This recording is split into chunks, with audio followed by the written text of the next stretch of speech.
Well, look, lots going on, lots of discussion about this Rwanda bill. But I think the reality of this is whether Conservative MPs choose to reject a plan that they know isn't going to work, really. I mean, when you look at the verdict from the Star Chamber, who have looked at this, you can see very clearly it's not going to work. And you've got Robert Jenrick himself addressing this, saying even on its own optimistic terms, it will take months to remove illegals.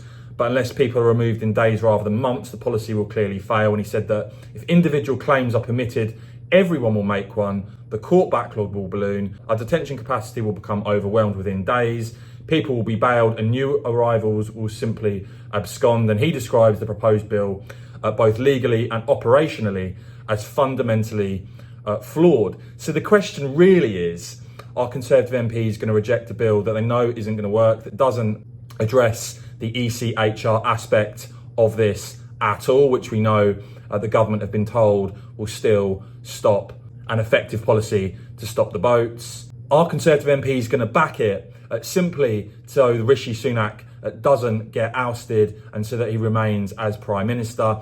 That seems to be the mood music at time of recording. A leading rebel there suggesting that the Rwanda bill will pass tonight, that it could just be a handful of Conservative MPs that actually vote against it. And by the way, when it comes to Nigel, of course, did very well in the jungle. Well, he's coming back to a political situation now where reform, another poll there showing them into double digits now on 11%. And I think really what Nigel Farage has said about this Rwanda bill, about the current situation, about the ECHR aspect really does sum it all up.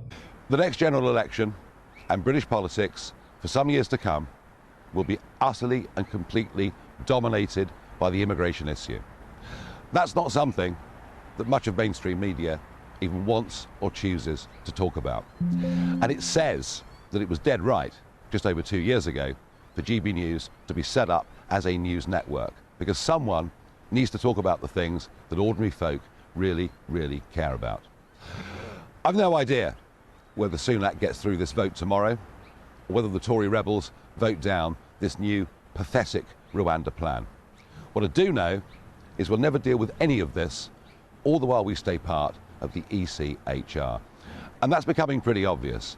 This is the next effectively Brexit line that's been drawn within the Conservative Party.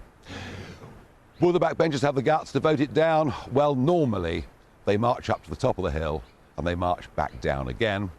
Most of them are a pretty spineless bunch. I hope that I'm proved wrong.